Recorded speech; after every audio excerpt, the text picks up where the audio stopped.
انہی میں پھر ایک بہت جلیل القدر ہستی شیخ اکبر ان کو کہتے ہیں، یہ حضرات ابن عربی کی ہے، ان کو سب سے بڑا عالم، سب سے بڑا صوفی سمجھا جاتا ہے اور سب کے سر ان کے سامنے جھکتے ہیں. وہ اس کو پھر موضوع بنا کر گفتگو کرتے ہیں. یہ ساری تو بات آپ نے سن لی نا. ابھی تک تو یہ ہے کہ اصل بات حقیقت زیر بحث ہے، یعنی آسمان بھی تو بھی چلے گئے، وہی بھی آ گئی، خدا سے رابطہ بھی ہو گیا، عصمت بھی حاصل ہو گئی، حق کا منبع بھی بن گئے، حق ان کے ساتھ جہاں وہ جاتے ہیں وہاں گھومتا ہے، باطل داخل نہیں ہو سکتا.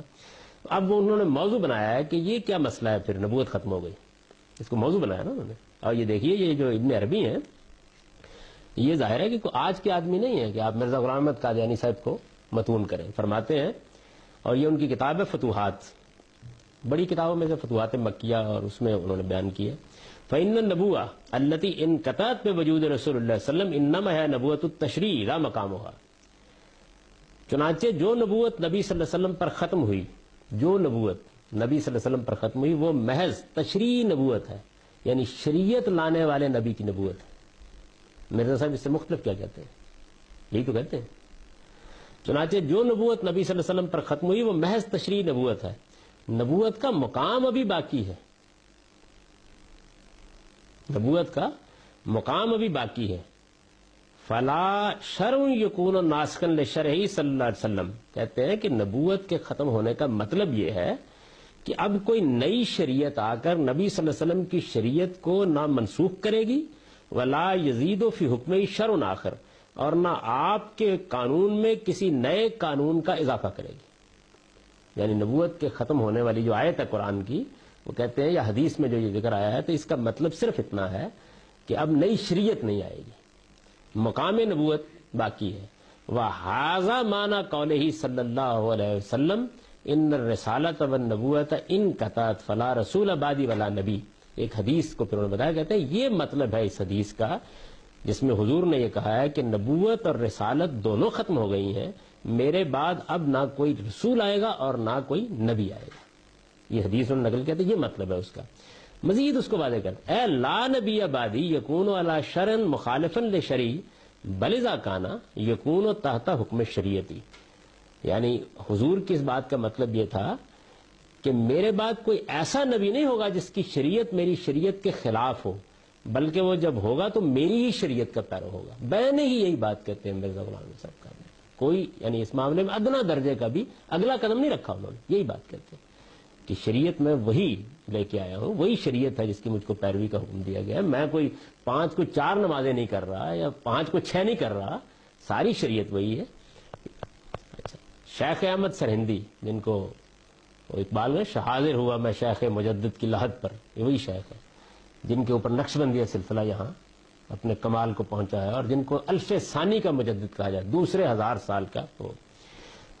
وہ اپنی کتاب، ان کی مکتوبات بہت مشہور کتاب ہے، اس میں اسی موضوع پر لکھتے ہیں کہ باید دانست کے منصب نبوت ختم بر خاتم الرسل شدیست علیہ و علی علیہ الصلاۃ والتسلیمات اما از کمالات آن منصب بطریق طبیعت مطابعان اورا نصیب کامل است. فارسی عبارت ہے.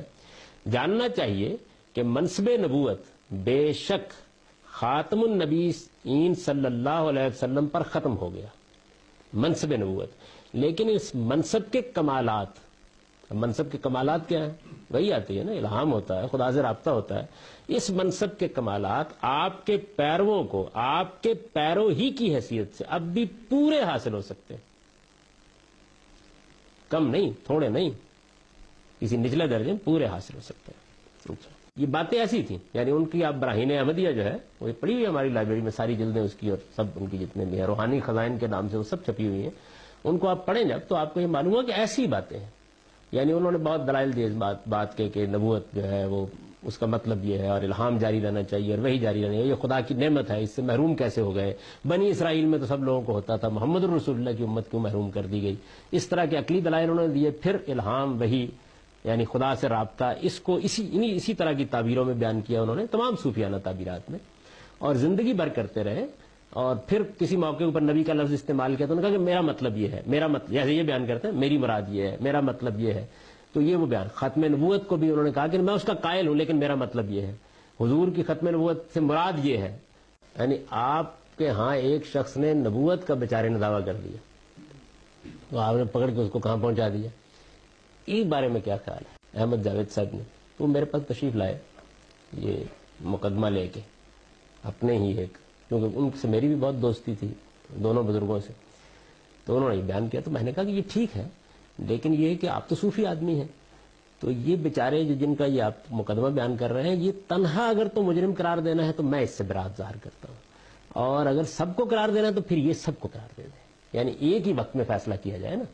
ان کے بارے میں تو آپ کچھ فرمانے کے لیے تیار نہیں ہے، لیکن یہ کہ وہ موجودہ زمانے کا بیچارہ ایک آدمی کچھ کہہ بیٹھا ہے، سب کو ایک ہی لاٹھی سے آنکھیے.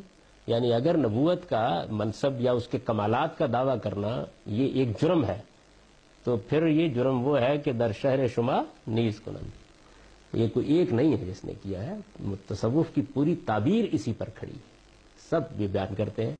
اس میں ان اصطلاحات کو آپ سمجھ سکتے ہیں جو مرزا صاحب اپنے لیے کہتے ہیں، بروزی نبی، ذلی نبی، تابع نبی، غیر تشیع نبی، یہ اصطلاحات استعمال کرتے ہیں نا وہ، یہ اصل میں یہی اصطلاح اس میں اس پس منظر میں سمجھ سکتے ہیں. جیسے صوفیوں نے اس کو بیان کیا نا، تو انہوں نے نئی تعبیریں اس کو دی اس نوعیت کی.